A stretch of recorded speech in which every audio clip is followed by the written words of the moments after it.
check out these Steam Deck secrets. Alright, so I've had my Steam Deck for a few weeks now, and this thing has completely taken over as my main gaming device. I have spent countless hours digging into the systems, the menus, playing games on it, installing software, doing everything I possibly can with this device, and in doing so, I've found quite a few things that you might not know about the first time you turn it on. So in today's video, I'm picking out my favorite secret tips and tricks that I've been able to find about the Steam Deck. Starting off with the hardware itself, we have to talk about upgrading the SSD. Now, before the Steam Deck came out, people were asking Valve left and right if the 64GB Steam Deck would be user upgradable down the line. Gabe himself responded to an email saying yes, but Valve doesn't recommend upgrading your Steam Deck yourself. Well, my Steam Deck was a 64GB model, and when I turned it on and started downloading some games, even with my 1TB SD card, I was like, dang, I'm gonna need a little bit more storage. So I looked on Amazon for a replacement 2230 SSD, and I actually found that if you're looking in the 256GB range, you can actually get one of these things for like 35 bucks.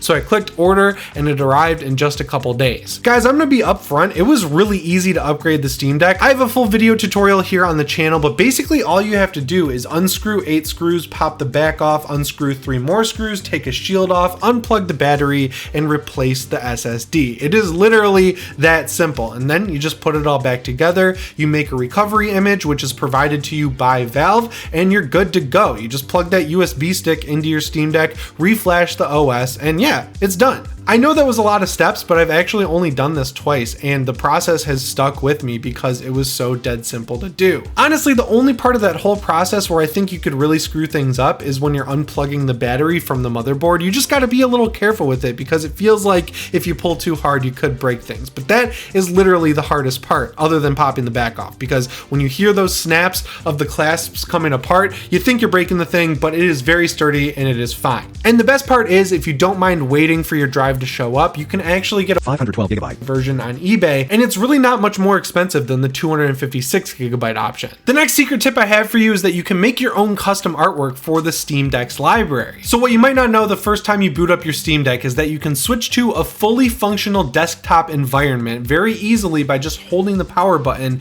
and picking switch to desktop mode. Now once you're there, on top of having Steam already pre-installed, obviously, there's also an app store, for lack of a better word, that comes along with this version of Manjaro that Valve decided to use for the Steam Deck's OS. And honestly, I was pretty surprised about what apps are available just to download for free in this store. You've got the Heroic Games Launcher, which is basically like a combo of Epic Games Launcher and GOG. You've got Microsoft Edge, you've got Firefox, you've got Google Chrome, you even have Spotify, you have Discord. Like, there is some seriously good stuff in here, and all of it is super easy to install. And once it is installed, you just right click it in the start menu and click add to Steam, and then you can add it to Steam as a non-Steam game. Now, the most annoying thing about these non-Steam programs is that out of the box, they'll have just default gray box art in the Steam library mode, which is kind of annoying. But I learned from the Reddit post where Microsoft explained how to do this with Microsoft Edge and the Xbox Cloud Streaming web app, that you can actually set your own art for pretty much any game you want in Steam. Microsoft included banners, icons, library art for Microsoft Edge and Xbox Cloud Streaming, so I said, hey, why don't I try and make my own for Spotify and Discord? I'll actually have them linked down in the description because once I applied them, they looked great. And now when I go to the non-Steam app section of my Steam library, when I'm out of the desktop mode, all of those apps look like they fit into Steam pretty well. And on top of that, I actually used the Steam Deck to create this art. There's a free Photoshop-like program in the store on the Steam Deck. I just can't say what it's called because I'll get demonetized, but it's there and it works really well. And then taking it one step further, if you don't want to make your own art, there's a website called Steam Grid DB that's basically a collection of other user-made art pieces, and I used a bunch of them for RetroArch from that website. They work totally fine. Before I jump into this next tip, I just ran the numbers and it says about 190% of the people watching this video are not subscribed to the channel. Guys, it would really help me out if you subscribed and set your notifications to all, because I really want to lower that number to one that's actually possible. That would be great. Help me out. Subscribe to the channel. The third secret I have for you is that you actually can dual boot Windows. Now, when Valve released the Windows driver drivers for the Steam Deck. Not only did they say that dual booting is not supported right now, but also only Windows 10 is supported. And I have dual booted Windows 11 on my Steam Deck, and I'm going to tell you how I did it. So whether you're on Mac, Windows, or Linux, there is a way to do this. On Windows, I'm using the program called Rufus, and what you do is you download the media creation tool from Windows. You get the Windows 11 one,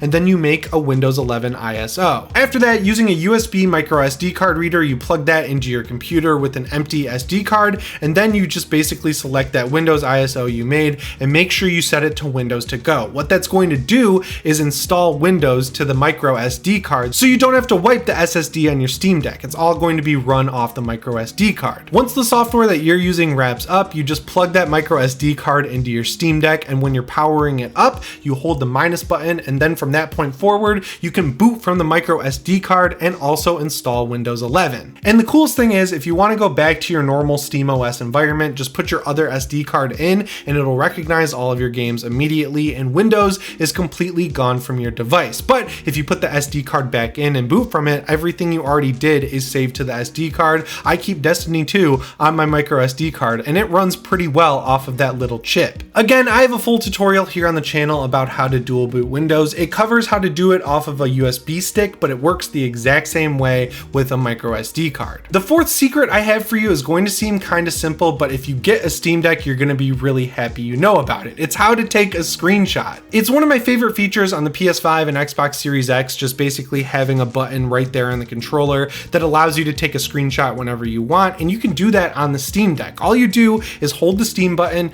and then press R1 and it'll take a screenshot. Now that screenshot might not look amazing because the Steam Deck is an 800p device, but you'll have a screenshot of whatever game you're playing, and if you're playing stuff like Tunic or Death's Door, that 800p memory is always going to be there for you, and it'll look pretty good. The way I actually found out about this is by playing Aperture Desk Job, and if you get a Steam Deck, that should be the first game you play because it's basically a walkthrough of how to use your device, but it's set in the Portal universe and it's absolutely phenomenal. One thing I'd really like Valve to add in the future is a way to capture video on the device, because right now on the desktop side, you can download OBS and it'll work just fine when you're in desktop mode, but if you go back into the Steam Deck handheld OS mode, it will not work at all. And they also just released OBS on Steam. I downloaded it to my Steam Deck and I launched it. It immediately crashed. So right now there is no way that I know of, at least, that you can record the Steam Deck screen unless you're in desktop mode. So hopefully Valve is working on adding a little feature to that Steam plus another button menu that'll allow you to capture video.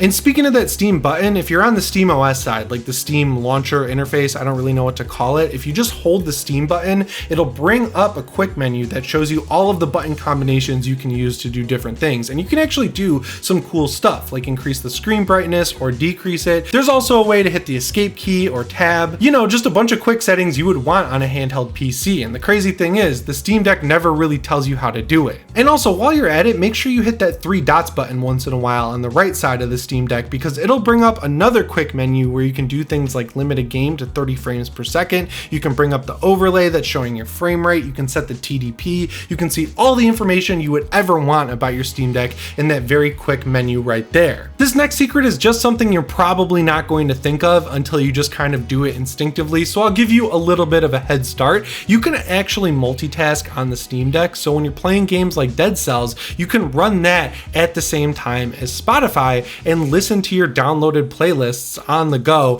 while you're playing games, and you will not take much of a performance hit. Alright, just to prove it, I'm playing Dead Cells right now and it is running at around 250 frames per second. But as you can see here, I am also running Spotify. I can't play the sound because I'll get copyright striked, but I'll switch back over to Spotify, and there, as you can see, is my main playlist actively playing right now. It is just something that, like, yeah, you would expect the Steam Deck to be able to multitask because it is a PC, but then you think about the Nintendo Switch, which doesn't even have chat on the device, and it becomes pretty cool to have the ability to do this on a handheld. Now, I'm sure if you were playing more demanding games at 60 frames per second, you would want that overhead that Spotify or another app would take up. But if you're playing something like Dead Cells, this is a perfect feature. And I lock most of my games at 30 frames per second, so I've definitely used Spotify while I'm playing Arkham Knight, and it works just fine. And the final secret I have for you is going to save you a ton of frustration on day one in desktop mode. It's how to open the on-screen keyboard when you're in desktop mode. I'm just going to be real, this is something Valve needs to improve sooner rather than later, because on the Steam interface side of things, the keyboard is great. You can actually download new keyboards from the Steam store using the points system, and it's free because if you've ever played a game on Steam, you basically accumulate points retroactively, so you can get some cool keyboards for free. But if you switch over to desktop mode, if you click into any text field, that keyboard doesn't come up and it's super confusing. So unless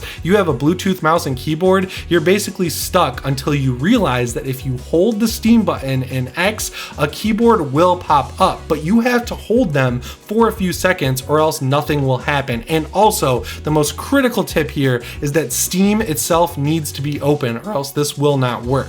And just being real again, I was a little disappointed when that keyboard popped up and it was the old SteamOS one. You use the trackpads to type with it. It basically splits the keyboard in half, so your right thumb covers half of the keyboard and then your left thumb covers the other half. I could learn how to type pretty quickly on it, I just don't really want to. But yeah, I've seen plenty of 10 to 20 second videos here on YouTube showing how to pull up the keyboard, so I just wanted to throw it in here just in case you haven't gotten yours yet, because it's going to be really frustrating on day one if you don't know how to pull up that keyboard. So there are quite a few Steam Deck secrets I have learned in my first couple weeks having the device. I'm sure there are many more out there to discover, so if you have one and you've discovered one that I didn't talk about, make sure you let me know down in the comments.